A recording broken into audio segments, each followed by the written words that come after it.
Dahulu, pemerintah Arab Saudi pernah berencana menghancurkan makam Nabi Muhammad SAW.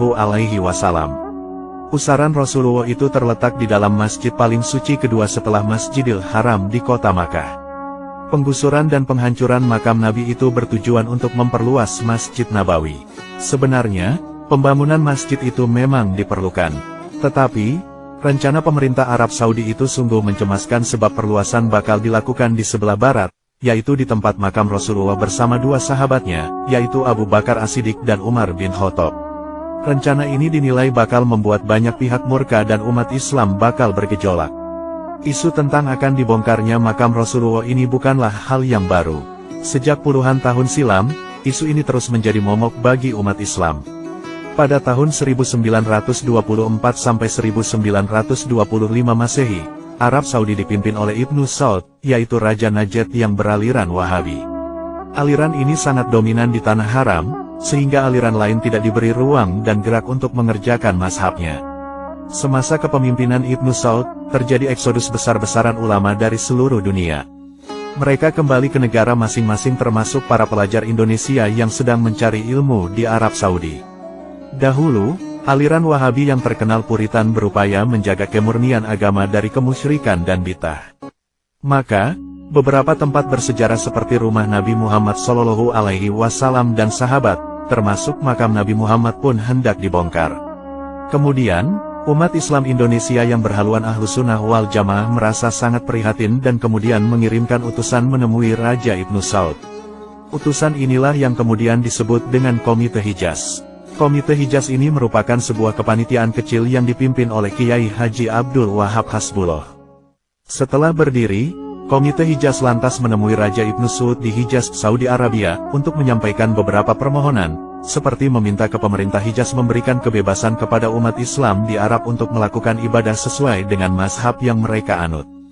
Karena untuk mengirim utusan ini diperlukan adanya organisasi yang formal, maka didirikanlah organisasi Nahdlatul Ulama pada tanggal 31 Januari tahun 1926 Masehi, yang secara formal mengirimkan delegasi ke Hijaz untuk menemui Raja Ibnu Saud.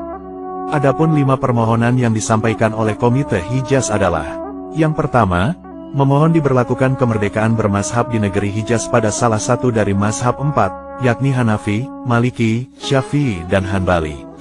Atas dasar kemerdekaan bermazhab tersebut, hendaknya dilakukan giliran antara imam-imam sholat Jumat di Masjidil Haram dan hendaknya tidak dilarang pula masuknya kitab-kitab yang berdasarkan mazhab tersebut di bidang tasawuf, akidah, maupun fikih ke dalam negeri Hijaz, seperti karangan Imam Ghazali, Imam Sanusi, dan lain-lainnya yang sudah terkenal kebenarannya.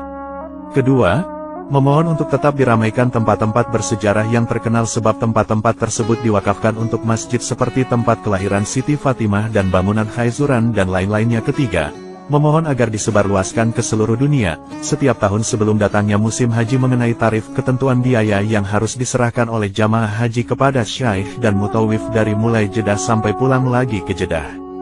Dengan demikian, orang yang akan menunaikan ibadah haji dapat menyediakan perbekalan yang cukup buat pulang perginya dan agar supaya mereka tidak dimintai lagi lebih dari ketentuan pemerintah.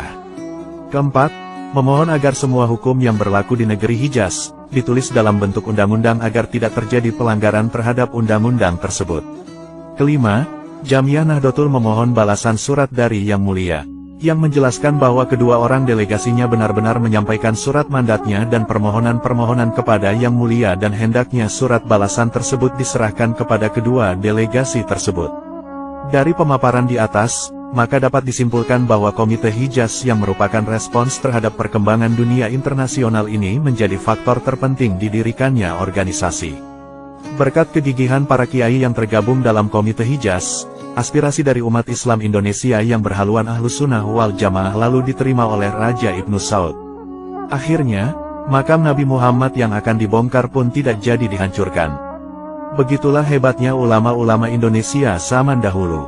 Kita harus bangga, karena perjuangan ulama Indonesia di masa lalu telah berjasa mempertahankan makam Nabi Muhammad SAW dari penggusuran.